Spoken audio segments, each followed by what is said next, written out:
કોલંબિયાના president ગુસ્તાવો પેટ્રોએ અમેરિકામાં રહેતા ગેરકાયદેસર ઇમિગ્રન્ટ્સને દેશમાંથી પાછા ફરવા અપીલ કરી દીધી છે.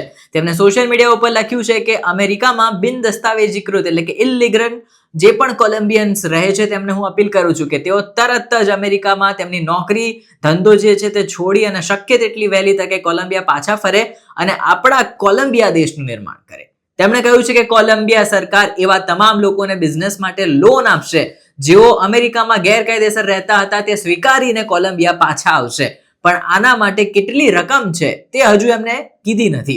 પ્યુ રિસર્ચ સેન્ટર અનુસાર અમેરિકામાં અંદાજે 20 લાખ ગેરકાયદેસર કોલંબિયનો રહે છે. કોલંબિયાની વસ્તી 5 કરોડથી વધુ છે.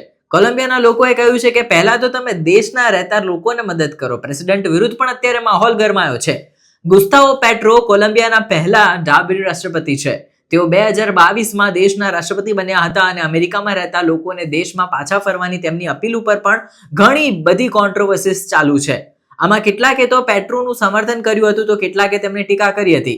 સોશિયલ મીડિયા પ્લેટફોર્મ એક્સ ઉપર કેટલાક યુઝરે લખ્યું હતું કે દેશમાં એવા ઘણા યુવાનો છે જેમને ગ્રેજ્યુએશન પૂરું કર્યું છે અને તેઓ નોકરી મેળવી શક્યા નથી.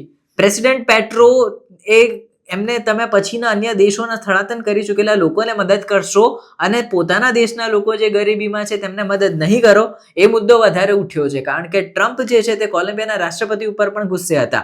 ટ્રમ્પ મોટી સંખ્યામાં ઇમિગ્રન્ટ્સને અમેરિકાથી ડિપોર્ટ કરી રહ્યા હતા. આમાંના ઘણા કોલંબિયાના પણ હતા. ગત અઠવાડિયે રાષ્ટ્રપતિ પેટ્રો અને ટ્રમ્પ વચ્ચે પણ આ અંગે બહુ જ વિવાદ થયો હતો.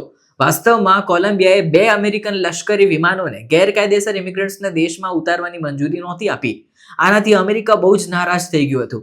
રાષ્ટ્રપતિ ડોનાલ્ડ ટ્રમ્પે રવિવારે કોલંબિયા સામે 25% ટેરિફ લાદવાની જાહેરાત કરી હતી. આની સાથે જ તેમણે આગામી સપ્તાહથી 50% ટેરિફ લાદવાની ધમકી પણ આપી દીધી હતી. હવે આટલી બધી ધમકીઓ વચ્ચે ત્યાંના રાષ્ટ્રપતિ એનું જે પણ વિચારસરણી હતી એ બદલાઈ ગઈ અને લોકોને સામેથી પાછા બોલાવવાની વાત કરવા લાગ્યા.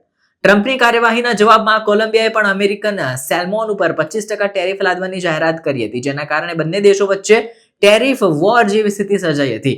હવે બાદમાં કોલંબિયાએ તેના નિર્ણયથી પીછેહટ કરી હતી. રાષ્ટ્રપતિ પેટ્રોએ કહ્યું કે અમેરિકા કોલંબિયા સાથે ગુનેગારો જેવું વર્તન ન કરી શકે. હવે જે પણ લોકો ડિપોર્ટ થઈ રહ્યા છે તેમને સન્માન સાથે અહીંયા અમારા દેશમાં પાછા મોકલો, એવું કોલંબિયાના રાષ્ટ્રપતિએ કીધું. અને પછી અમેરિકા મોકલવા તે લોકો વિમાન પણ તૈયાર કરી રહ્યા છે. એટલે કે અમેરિકા સાથેના ટ્રેડ વોર વચ્ચેના વિવાદમાં કોલંબિયાએ સામેથી કીધું છે કે જે લોકો ઇલિગલી કોલંબિયન્સ અમેરિકામાં રહે છે તે લોકોને હું સામેથી કહું છું કે તમે અહીંયા આવી જાઓ, તમે સ્વીકારી લો કે તમે ત્યાં ઇલિગલ રહો છો, તો પછી કોલંબિયામાં તમને બિઝનેસ લોન મળશે અને આમાંથી પણ તમને ઘણું બધું સારી ભરપાઈ કરી શકશો.